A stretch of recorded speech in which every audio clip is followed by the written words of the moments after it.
We all want love, but most of us don't want to date to get it. Because let's be honest, dating kind of sucks. But maybe it doesn't have to if we actually know what we're doing. Hi, I'm Kira Sabin, and this is Reinventing Dating, a smart and sweary podcast for all singles to learn the mindsets and skills to date with intention and confidence. Join me weekly as I break down the science and psychology behind what's working in our dating culture and what isn't. Every week, I bring a new topic, trend, skill, or mindset that can help us get out of our own way to learn how to date for relationships that we actually want. Because love isn't broken, but dating kinda is. But I'm reinventing it. Let's do this. Well, hello there, Sugar Pants. Welcome to a bonus episode of the Reinventing Dating podcast. Now, I'm sure we haven't forgotten about this yet, but last year, a pretty mind-blowing documentary came out called The Tinder Swindler. And I did a podcast breaking down entire episodes and talking about what we can learn from what happened to these women who were scammed on Tinder. And since we're right now in the Swipe Stories online dating series, I thought it was really good for us to go back to this. And if you haven't watched it, it's a frustrating and eye-opening, mind-blowing documentary to watch. But then come over here and listen to what I have to say about it. Not just, this is bad, but how to truly prevent things like this happening, how to watch out for different things so that nothing like this ever happens to you. But later this week, I'm going to be diving into romance scams. And guys, they are not what you think that they are anymore. It's not just like the Tinder Swindler. There is a lot of weird ass shit going out on dating apps that we need to be aware of so that you guys can prevent it and we don't stop believing in love because there's a few shitty people out there. All right, listen up and tell me what you guys think. I just took like 17 pages of notes for this podcast.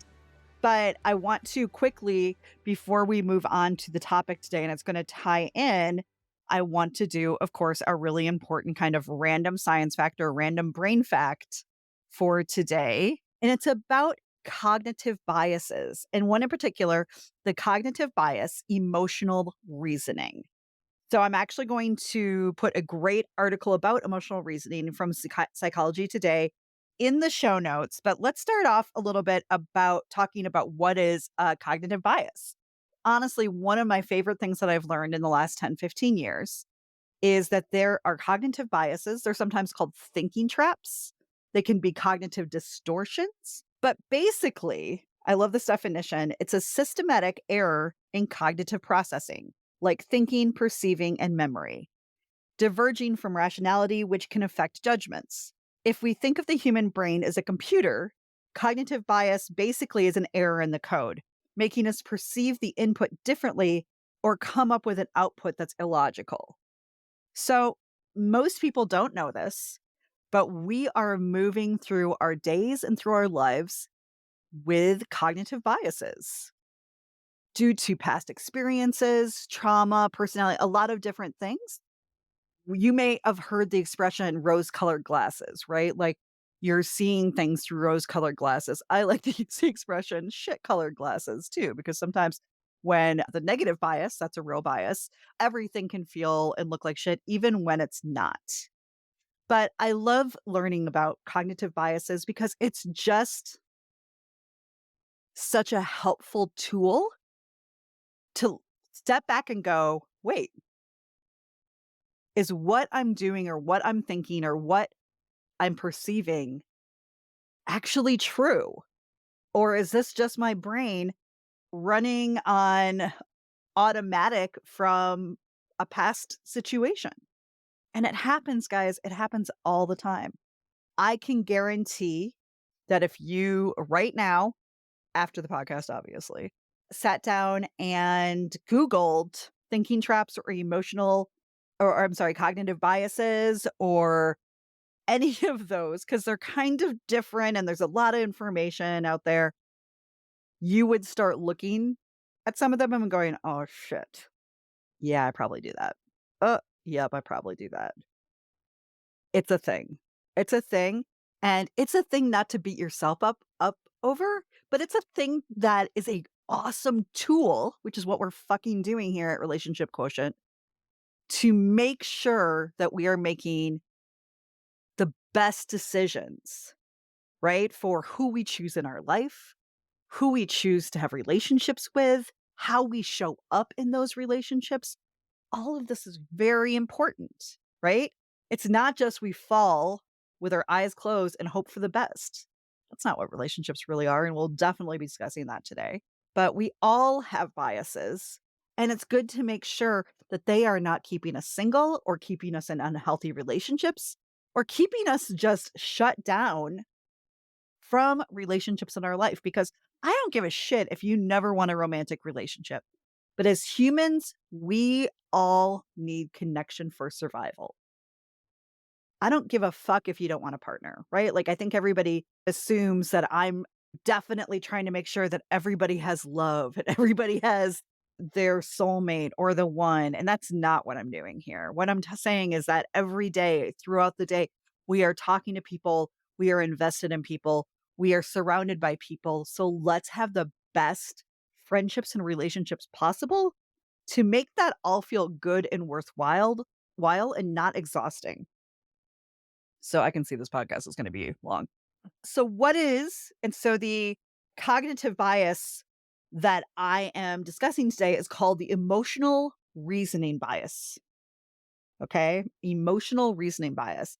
An emotional reasoning is a cognitive process by which an individual concludes that their emotional reaction proves something is true, despite contrary empirical evidence or facts that tell you it isn't. So, emotional reasoning creates an emotional truth, which may be in direct conflict with the actual perceptional truth. Another way, here's a couple of I like to share different kinds of definitions because different kind of definitions like resonate with different kinds of learning and people. Another way to look at this is you rely on your gut feelings over objective evidence to judge yourself in the world. Right now, I have a lot of thoughts and a lot of questions about listening to your gut. I actually did a podcast probably a year or two ago about it. And my own thoughts are evolving about this, right? I love to talk about how I process the OM and as well as the RQ is an evolving, like living and breathing process because new information is coming to light all the time. And things that I knew or believed 10 years ago are not necessarily things that I know and believe now. So if you are relying fully on your emotions, fully on your gut or gut checks, and not actually also bringing in facts, truths, then you are probably living with an emotional reasoning bias. And this happens a lot when we're dating. A lot, right? A lot when we're quote unquote falling in love with someone. We assume that because we feel a certain way, what we think must be true. And you're gonna love I'm just gonna give you this tip right now, or heads up right now. This is gonna tie 100% into the podcast today. Here are some examples of different ways emotional reasoning bias show up in our brain and in our life. So, example, I feel embarrassed, so I must be an idiot. I feel awkward, so other people must think I'm awkward.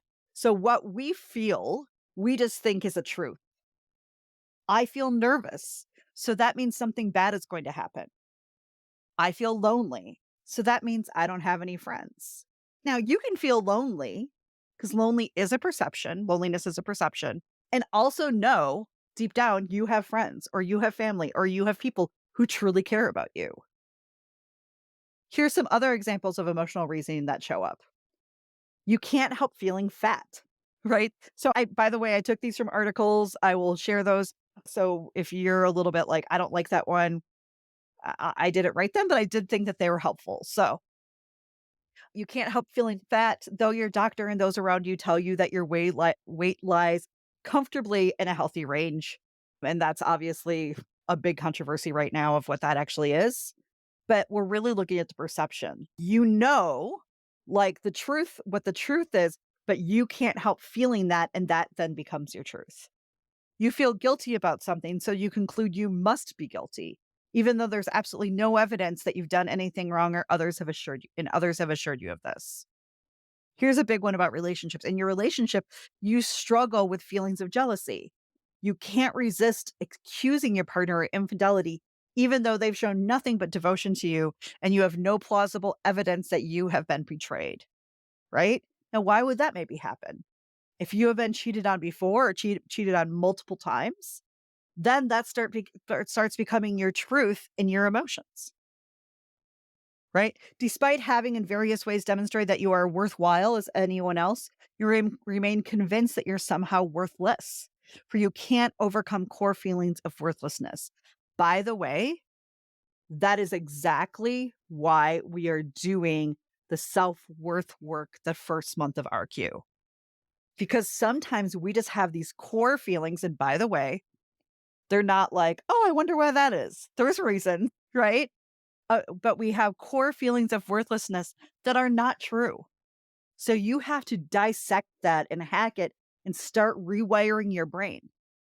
Last one here. You feel stupid, right? So you feel stupid about something, so you're convinced you must be dumb, regardless of the fact that maybe you have good grades in school or as an adult you've achieved at least as much as those around you, right? What we have an emotional feeling about, we start creating an emotional truth and believe it to be an actual truth. So, how do you make sure that you are not acting from that emotional reasoning bias? Well, guess what? Let's jump into the topic today, and I'm going to tell you how to do it. All right. So, before I go any further, if you have not watched Tinder Swindler, you probably want to stop right now. It's a little less than 2 hours. It's a worthwhile watch, especially if you're going to listen to this podcast. And there are going to be spoilers all over the place. So if you think that you want to watch it and you don't want all of it to be spoiled by what I'm going to tell you, please stop this, head over to Netflix, watch it, and then come back to this podcast because I am going to be sharing all of the things. So let me give a very quick plot for those of you who are just fucking rebels and are like, I'm not going to watch that, but I am willing to listen to this. That's okay too, right? So just a little short plot here so you guys know what the hell I'm even talking about. So this is a documentary that came out just last week. I feel so relevant right now. I am always behind on shit. I always discover things like 6 months to 2 years later than everybody else, or I'll hear people talking about it, but I'm always on something else. And then I'm like, oh, this is really good. And then everybody's moved on. Story of my life. So according to a USA Today article, this is how they described it. The 2-hour documentary Thrill Ride exposes Shimon Hyatt, so that is one of the names he goes by, who allegedly conned women he found on the dating app Tinder. 2 women featured in the film, Pernilla Sjöholm and Cecilia Fjellhoy, said he told them he was Simon Lviv, fictitious son of Lev Lviv, the billionaire founder of Julie's jewelry supplier LLD Diamonds. So that person does actually exist. There is a billionaire out there named Lev Lviv who does own this Julie's supply of LL Diamonds. Guess who is not his son? Spoiler alert. On Hayut's first date with Cecilia, he proposed an impromptu trip via private jet. And unfortunately, according to the documentary, Hayat's jet setter lifestyle and stays at the Four Seasons were bankrolled by his victims. After a while, as he's dating them, he claimed his life was in danger and that he needed to access their credit cards and cash so that his supposed enemies wouldn't be able to trace his whereabouts. Pernilla estimates that she gave him about $40,000, and yeah, $40,000, or it actually could be euros. And Cecilia puts her estimate at upward of 200,000. Per the film, it is estimated that he has swindled about $10 million from victims across the globe. Yeah. So first of all, this is super interesting when this came out Because people, whenever there's something like this, people are always like DMing me on Instagram. My OMers love to be like, Kira, have you seen this yet? I want to know your thoughts. Right. So everybody's right away. Have you seen this? And so I'm like, 2 hours, I can do that. Right. Like I can do that. Sometimes it's after talking all day, every day about love and relationships, it's kind of hard to sometimes watch stuff like this. But very quickly, I found this decently interesting, and I was like, "There's a story here, and this is definitely a podcast, for sure. No questions about it." So, here are 5 things that we can take away from this documentary, Tinder Swindler. Now, my very last thing is going to be a little bit about these women and the choices they made in the situation, because 'cause I've been seeing a lot of positive and negative response to this, of course. But I think that if we start looking for, and not that this guy was not to blame because he fucking absolutely is, and the lack of accountabilities he has had for his actions is amazingly disgusting. However, there is also another culprit here. There's also another problem, and it's a problem that exists outside of this guy and outside of these women. And that number one thing is stop fucking believing in bullshit fairy tales. Please, for all that is well and good. They open this up by by first of all, she quoted that like the best place to meet people is online. That's still not factual. Still, the best numbers we have from all the online dating apps together is about 20%. That's still not the number one way to meet people. Just throwing that out there. So that's not even real. But right away, she starts talking about the fairy tale, right? Growing up on Disney, growing up on all of these princesses being saved. She talked about how she loved Beauty and the Beast, which I'm not going to lie, in the past was also like my favorite Disney princess movie because it felt a little less shallow than the rest. But a couple years ago, somebody brought something up and I had to dig into it. And I was like, yeah, nope, that's not good. But this ultimately happened because our society, our media are constantly selling bullshit romance ideals to people, especially women, so they can't even recognize a sociopath. Because I want to talk about for a second that they've never used this words through the documentary, but the articles that I was researching and things like that, and I completely agree. This guy is a full-on sociopath. He is not a bad dater, right? He is not he's not a jerk or an asshole. This guy is an actual sociopath who is potentially harmful to the people in his way. So I want to talk a little bit about that for a second. But so what is a sociopath versus somebody that you dated who ghosted you? Because there are two very different things. Number one, the definition of a sociopath is a person with a personality disorder manifesting itself in extreme antisocial attitudes and behavior and a lack of conscience. Okay. So here, what more importantly, what are some of the personality traits of a sociopath? If you don't know, if you don't know, if you are new to this podcast, if you are still wrapped up in 50 Shades of Grey or Twilight, if you are reading romance novels and waiting for your Jamie from Outlander to come save you, here are things that you need to if you want to believe in romantic bullshit. And not that romance doesn't exist, but it doesn't exist like this. And you certainly want to stay away from somebody who is, and that's what a sociopath does, manipulates the situation and your feelings so that you are confused. Okay. So, first of all, what is a sociopath? Lack of empathy for others, impulsive behavior, attempting to control others with threats or aggression. So, we see at the end as these women start getting wise and going, what's actually happening here? Tell the truth. This guy turned. He went from honey, honey to if you fucking tell anybody, I will come after you. They use intelligence, charm, or charisma to manipulate others. That's 100% what happened here. They did not learn from mistakes or punishment. So before this even happened, he had spent 2 years in a Finnish prison, I believe. for these exact crimes against 3 Finnish women. Yet, here he is, changing his name and doing it again. Lying for personal gain, 100%. Showing a tendency to physical violence and fights, that's not necessarily, we don't see that as much, but we don't know.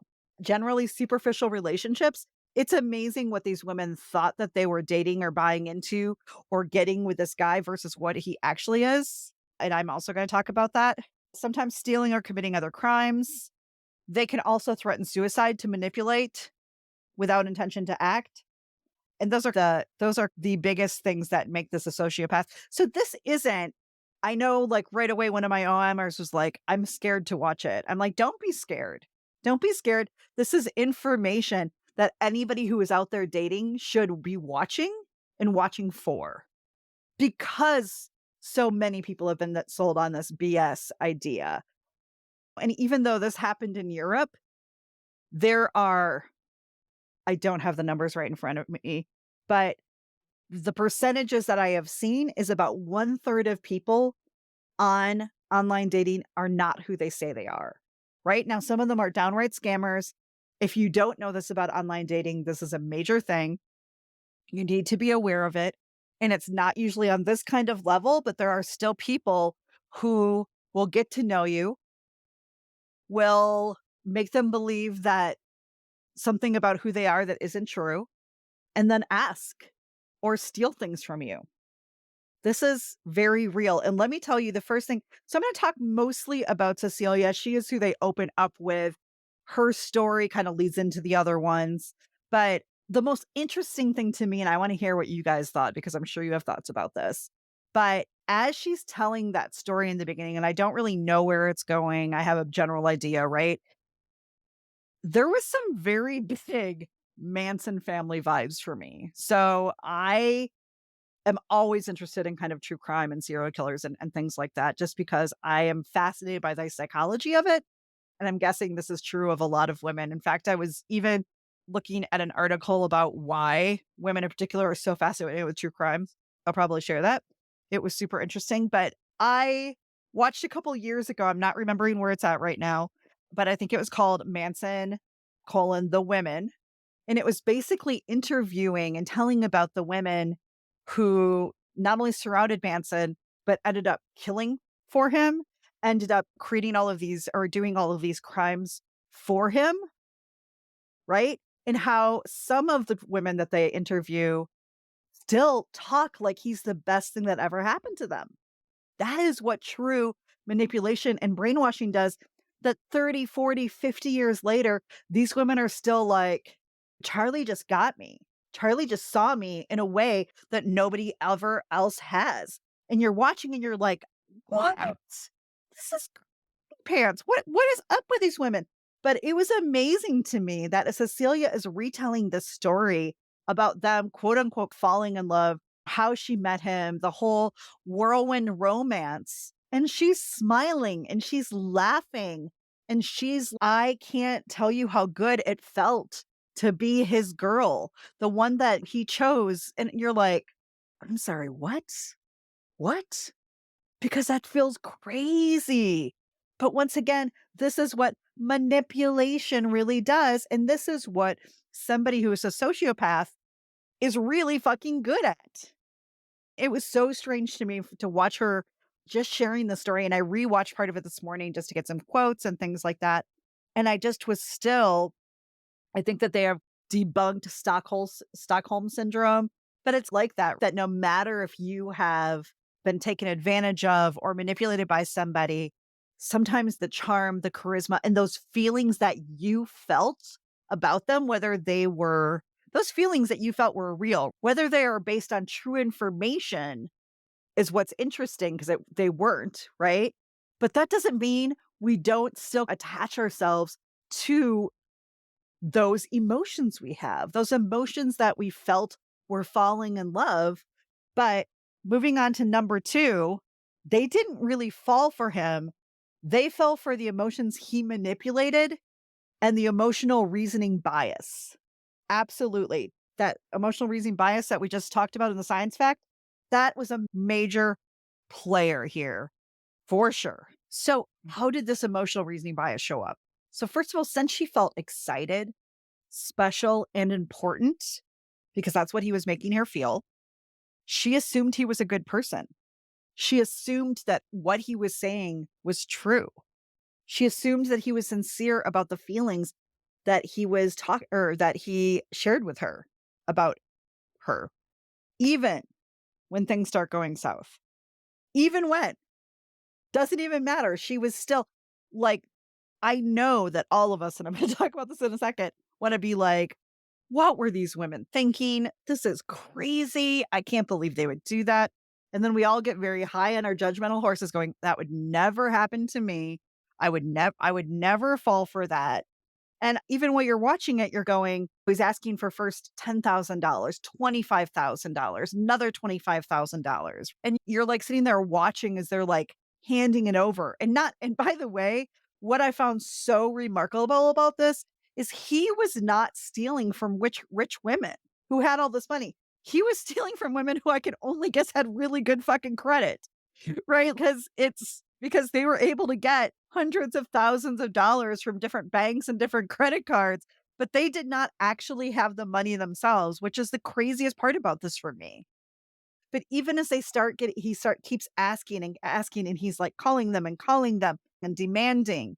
It's so easy to watch and judge and be like, honey, how did you not get that what this was? She had emotional reasoning bias. Because of the manipulated emotions, how he treated her those first 24 hours, it triggered her attachment style. I'm gonna go into that in a second. It triggered her self-worth, right? It triggered, I think, a bunch of different biases that really had her not questioning what he was saying. So I'm gonna read a little bit of some parts that came up and quotes that she said about this, right? So, first of all, even though things had went very quickly between us, she said, but when I sit there and feel an emotional connection with someone and they're opening up, that's just how I am as a person. So right away she's just justifying like this guy felt so real and she like acknowledged like this was very quick. That's like the understatement of the year, honey. But that's just how I am as a person. That when somebody opens up to me, I open up to them or I accept them in. And we have to do better. I'm not going to take that away from anybody, but we do have to do better than that. We cannot just make quick judgments off of what seems to be true. Next, she said, I feel like I would be stupid if I said no. So when he asked her after knowing her for about an hour or two, right? Hear me out. Ready? After knowing her for about an hour or two, after having a drink or two at a hotel fucking bar, he invites her on a private jet to go to Bulgaria with him. And she says, I feel like I'd be stupid if I said no. And then she said, keep cool. You like this guy, right? Okay. No, you and I both know she literally knew nothing about this guy. And one of the things that I say is we don't do this work just for us. We do this work so that we can ask better questions. So we can say, wait a second, all I know about them is what they're telling me, but is that actually true? Here's some more emotional reasoning bias that came up. She said, just feeling like you're his girl is the best feeling in the world. He had manipulated her so much that after meeting for 24 hours, and by the way, he started asking for money, from what I can tell, after them spending about 2 or 3 dates together. So this woman ended up giving over $200,000 after 2 or 3 dates in real life. Another thing that she said, it felt like stepping into a movie. He played the romantic, swept up to a T. And at one point she's, I'm missing him so much. I'll never be able to see you. And then he shows up in Oslo and she's, oh my gosh, you're such a busy guy. And you decided to take a private jet to see me. So his constant manipulation made her feel like he wasn't, or she wasn't really good enough for him so that he could whisk in and then make her feel special. And she would like not question the manipulation. So how do the shows up? So first of all, he makes them feel super special within that 24 hours. And then one of the interesting things that happens is he said to her after they ended up in Sofia, Bulgaria, "We're so busy." So after he sleeps with her, after he takes us on a private jet, after he has her meet his ex and slash baby mama and child, we'll get to that in a minute. He says, "We're so busy, it's best that you go back home." And "I was disappointed. I wanted to spend more time with him." Because he had manipulated her to believe that he was this amazing, romantic, around the world traveler and famous and important and wealthy. And somebody choosing to want to spend time with her made her feel more worthy, even though it was bullshit. So I have to stop here for a second and say, this is a little bit where your self-worth shit comes up. When we're looking for someone else to make us feel worthy, for someone else to choose us, for someone else to make us feel special, for someone else to wine and dine and dote us or dote all over us, that's where we can end up making some really crucially bad decisions. Or as I like to call them, piss poor decisions, right? When you're looking for someone else to make you feel special because you don't actually feel that way about yourself inside, that's how you can get taken advantage of. That's how these biases can play out even more. So when he said, "We're so busy, it's best that you go back home," after this very like whirlwind romance evening, he makes them feel super special, but then after that rejects them. So it'll dig into their insecurities and self-worth and their attachment styles. So they will feel desperate for his attention and just so happy when he reaches out and then eventually chooses them, which we know he never really does because he's literally sending exact same videos to girl after girl after girl, right? From the exact same places. "Hey, honey, I love you." Aileen, "Hey, honey, I love you." Pernelia, you know what I mean? Like all of these different women are actually getting the exact same videos and messages from him. He also constantly texts her to let her believe that he is consistent and that she is special without even spending time with her. That's how he keeps the emotional manipulation going. And my guess is that it was probably inconsistent, where he would be all about her and then boom, she doesn't hear from him for a little bit. So that when he comes back in, she's like, boosh, okay, good. He's still in. I'm still special. This is still going on.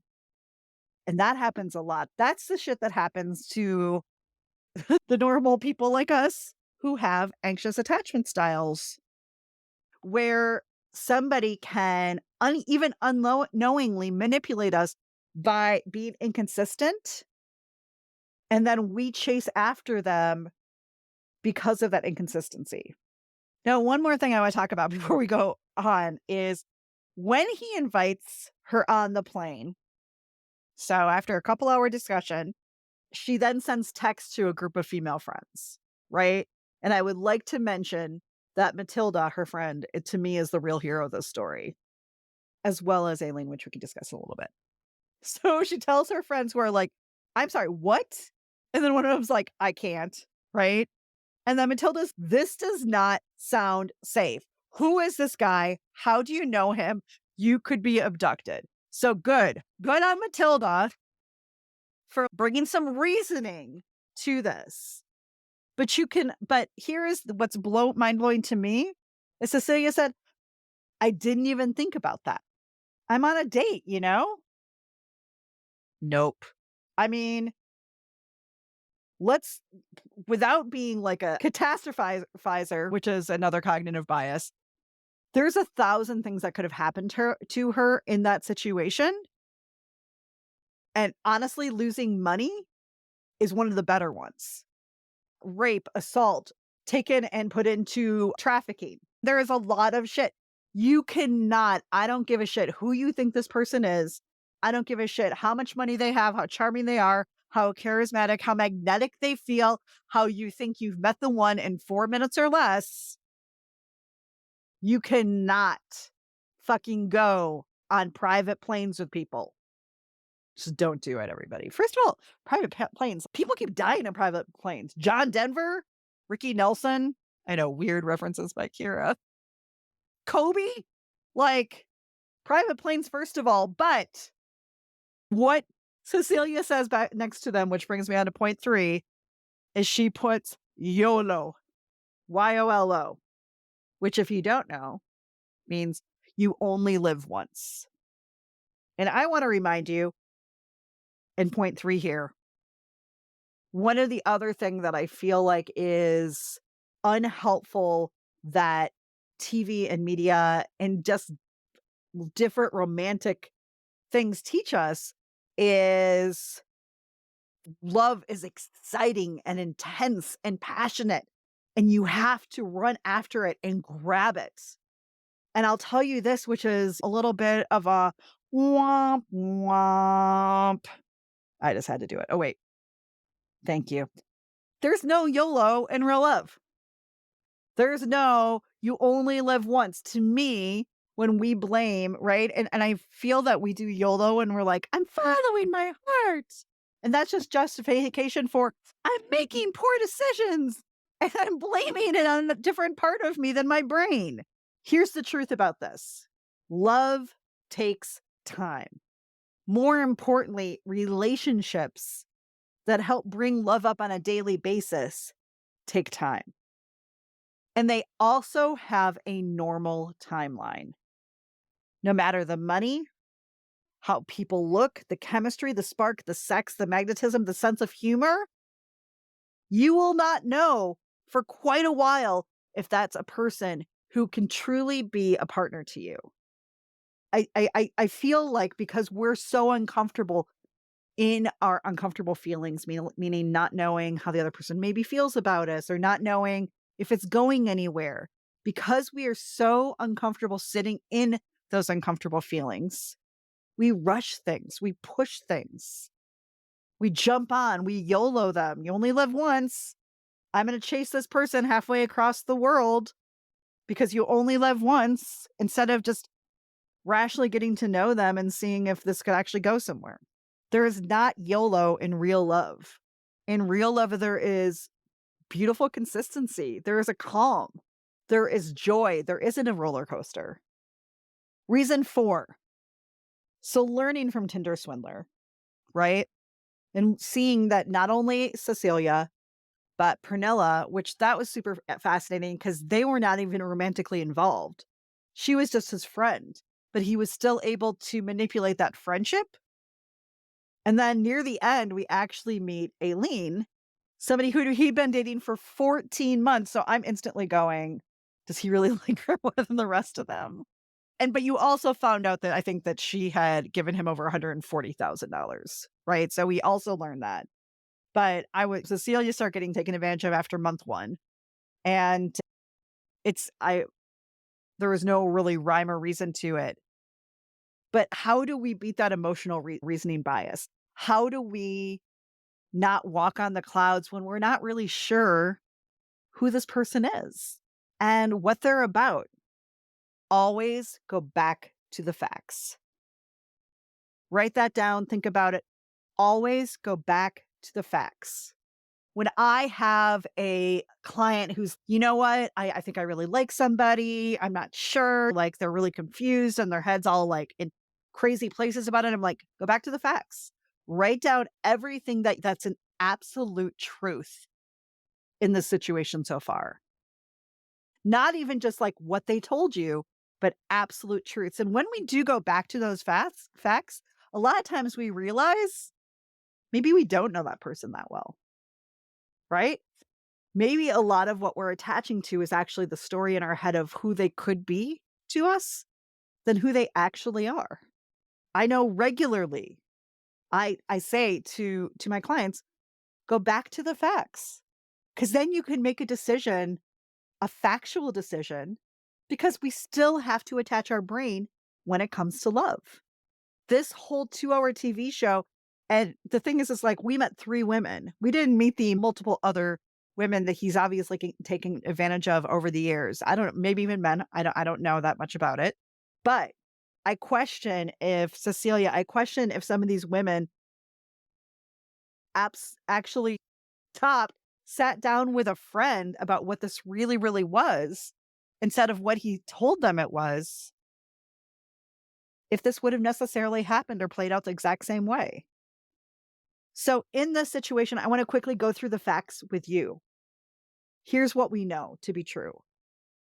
Within 24 hours, he meets her for a drink and they talk. We're supposed to assume that within a couple of hours, he actually says, I'd love to get to know you more, and invites her on a private plane to Bulgaria. So within 2 hours of knowing this person, they invite you on a private plane to a foreign country. Red flag? Much? Maybe? Yeah. Okay. Next, we'll pretend like that's normal or okay. When she gets on the plane, his baby mama and child are also there. And she like coquettishly says, oh my gosh, his ex is on our first date. What? What? What? So they meet, he invites her in a private plane where his baby mama and child are also. They hit Bulgaria. They sleep together right away. We had this perfect kiss. And by the way, sleeping together right away is another way that people manipulate by building faux intimacy. Because of the chemicals that are happening in your body when you have sex, when you orgasm, it creates that faux intimacy that you can trust them. Next, he makes her feel needed when he tells her that he has scars on his back from a wrongful imprisonment in South Africa. So it's interesting because I feel like this guy is probably like a psychological genius, honestly, in some level, because what he did here is he is creating a vulnerability. He is creating a trust, like I'm sharing my deep, dark secrets with you. He's creating a space where she can start to see her role is to love him and take care of him because he is this person that she almost wants to save because his lifestyle and his job is so unsafe. The whole fucking pretty women, I'm going to save him right back. He just swept me off my feet and now I am going to save him right back. It's crazy. And then, right away they sleep together and everything. And then he sends her home. And then he plays this so well because then I never thought I'd hear from him again. And they're like in the palm of his hand by not reaching out to them. They're like, start missing him, start missing what this could be, start inventing these stories of all the places they could travel and all the things that they could do together and yada, yada, yada. But it's all not true. At one point, he then starts contacting them and says, I'm serious about you. Do you want to be my girlfriend? From what I can tell from this documentary, they had met 3 times. 3 times. So number 5, and here's what I really want to say to everybody. Whatever you want to believe, and let me tell you, as I was watching this, my jaw was dropping. I had 1,000 different thoughts, many of them highly judgmental, basically thinking if these ladies were my ladies, my clients, this would not have happened. But I don't want to discount the fact that this took courage for them to speak up about it. I don't, after hearing like all of the backlash that they got online, and I'm sure will continue to for quite a while, whatever you want to believe, no one deserves to be scammed out of hundreds of thousands of dollars because they truly believed a person they cared for was going to be hurt or their life was in danger. I want you to think about that. Even if you think that these women were gold diggers or whatever, no one deserves to be scammed out of hundreds of thousands of dollars because they believed a person that they cared about was going to be hurt. This guy is a professional liar and manipulator. He is a literal sociopath. And ultimately, blaming these victims are our own biases that we have bought into. Yeah. See what I did there? Such as, there was a great article, I'm going to share it, that shared these about victim blaming because we like to do that, right? We look at this, we listen to these women tell the story, and then we're instantly like, oh my God, that would never happen to me. I would never do that. Who are these women? Maybe you're right, but maybe you're not.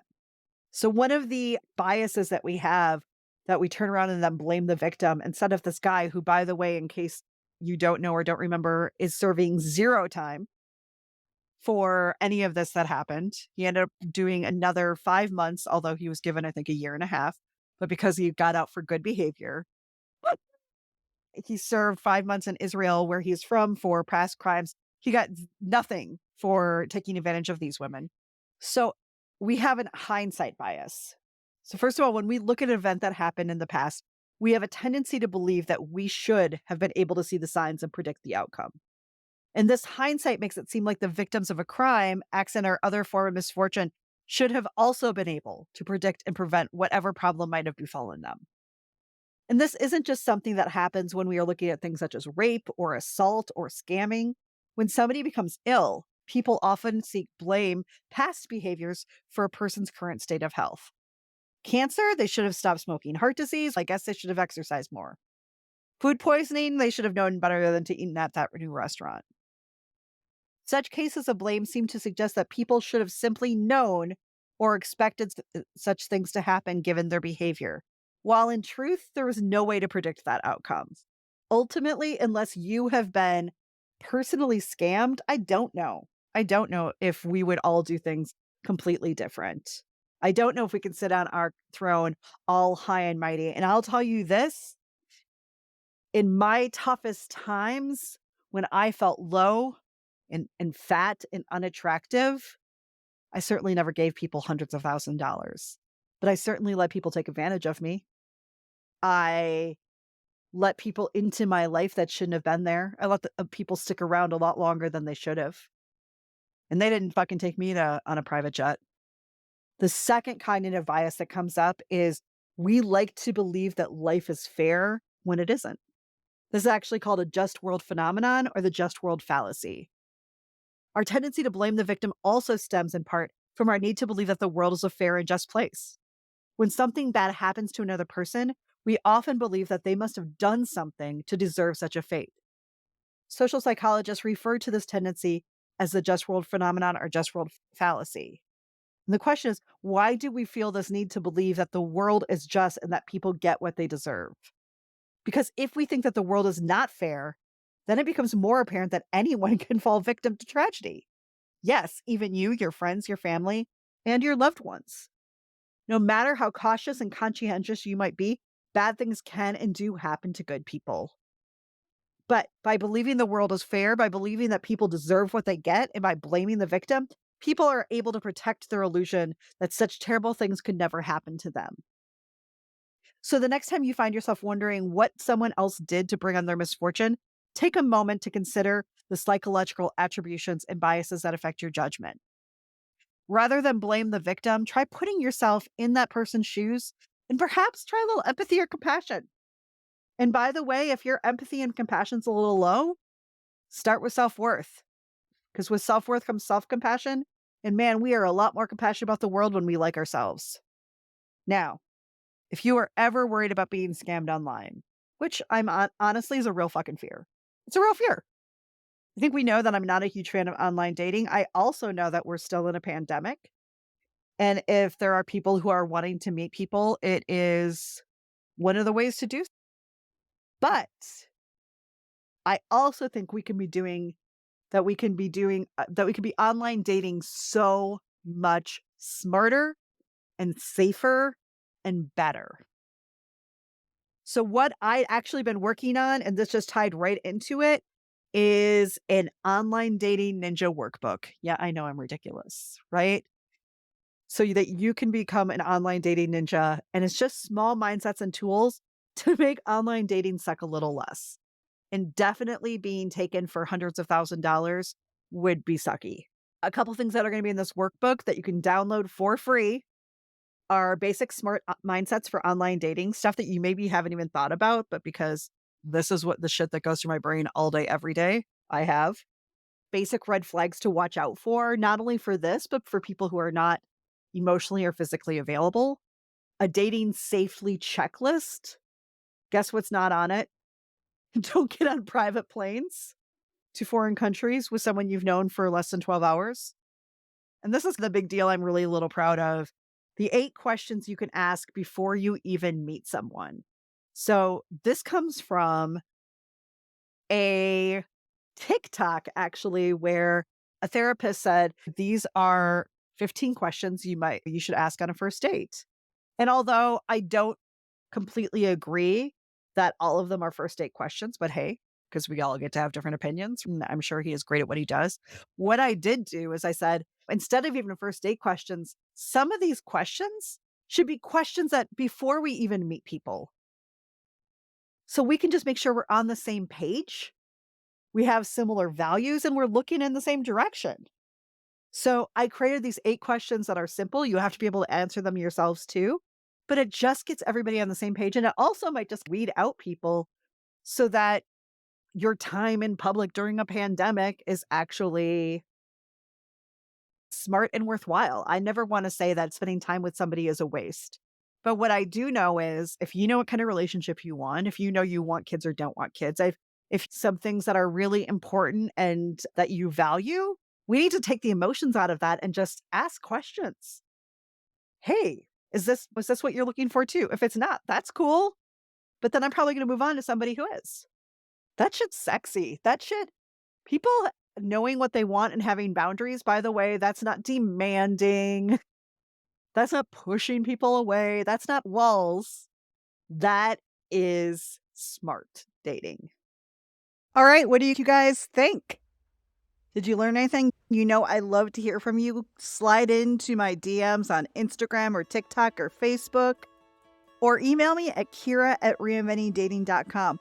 What did you learn? What surprised you? Anything mind-blowing?